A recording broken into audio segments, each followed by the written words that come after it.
Good afternoon mga katrip. Dito na naman ako sa labas. Karating ko lang. Karating lang ni Yods. Kasi na-miss na ako sa aso ko.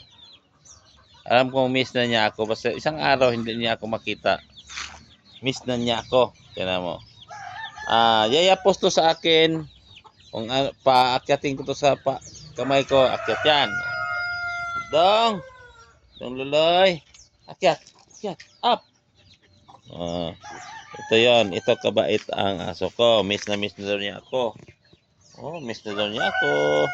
Miss na niya ako. Ito si Loloy. Ito si Loloy. Miss na niya ako. Yapos. Yang aso ko, sobrang bait yan. Up. Ganyan ba kabait ang aso nyo? Hindi, no. Ang aso ko ay mabait. Mabait talaga yan. Tingnan nyo. Yapos yan sa paa. Yapos yan. Hindi yan kasi alam niya na karating ko lang eh. Ganyan kami ka-sweet sa aso ko. Ganyan kami kalambing. Kasi dog lover ako. At saka ito, train ko to. Marami itong alam. So ito, hindi ko lang siya, Aspin, may pagabil dyan. Mahal na mahal ko yan. May panit, panit na aso. Panit. Dong, jump, up, dance, up, dance. Sasayaw to ng boogie, cha-cha. Yan, nagkuhan lang sa akin yan. Mga katrip, magpakain ako sa mga manok ko. Yung manok ko kasi may dalawang hindi napakain. Papakainin ko. Kinumusta ko lang yung aso kasi miss na niya ako. Wala na. Loaded yung area ko. Yung dalawang manok ko wala pang kain daw yun. Loaded ang area. Ganyan lang mga katrip. Yung aso ko si Loloy. Si Lala Loloy. Up. Ano ako? Sino ang kamukha? Kamukha ni Loloy. Okay. Hindi talaga gusto tumawala ako sa paningin niya palagi. Araw-araw. Ang sunod, ipakilala ko sa inyo mga katrip. Itong aso kong buntis.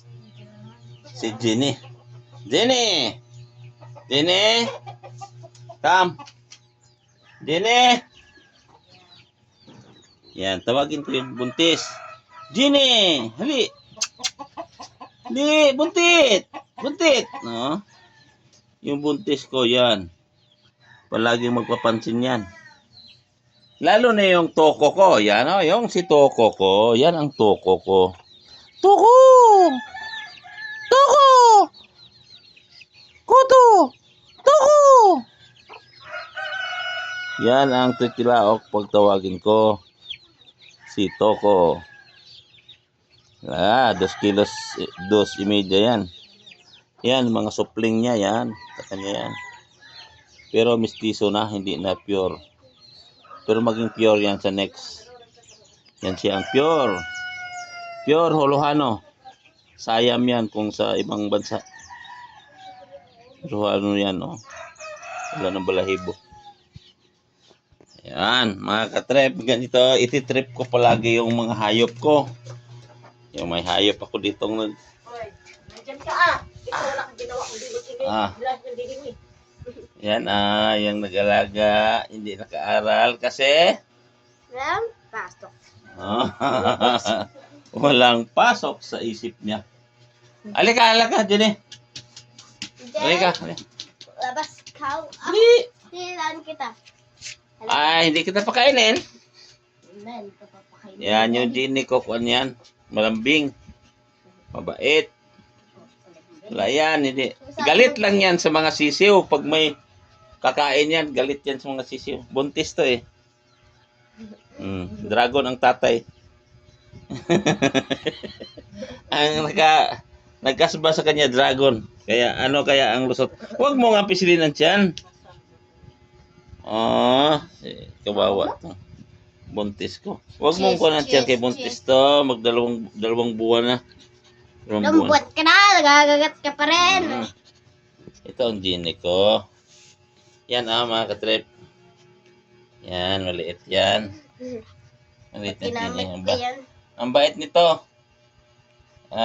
Kamuti, no? Kaya Ganun dati magalit yung asawa ko kasi lalabas tapos kahit anong kakainin sa labas. Ngayon hindi na kasi paglabas. Takbo kagad dito, balik. Mayroon siyang higaan sa ilalim. Ayaw niya doon sa labas. Mayroon siyang upuan, no? Kita niyo yung green. Yan ang sa kanya sana yan. Pero maro to kasi takbo kagad dito sa loob. Para hindi siya palabasin. Malinis naman, araw-araw maligo, minsan hindi maligo, dalawang araw. Buntis kasi to, buntis. Ang cute mo. Ito nung gawin nito, wala talaga. Ba't ang cute mo? Ba't ang tahimik mo din? Buntis kasi to. 2 months, mayroon na siyang supling, mayroon na akong i-train. Kasi hindi ko kasi na-train to, malaki na to dumating sa akin. Pero, mabait siya. Maintindihan niya pag magalit ako. Pag may palo ako dala, wala na si Ginny. Ang layo na, tago na. Mga katrip, bye-bye kasi parang gumagalaw yung bulati sa tiyan ko. Tingnan mo, babalik sa ilalim yan. Doon sa ilalim ng mesa sa computer, ibabaw, computer yan. Nandyan sa ilalim yan. Bye-bye mga katrip ko!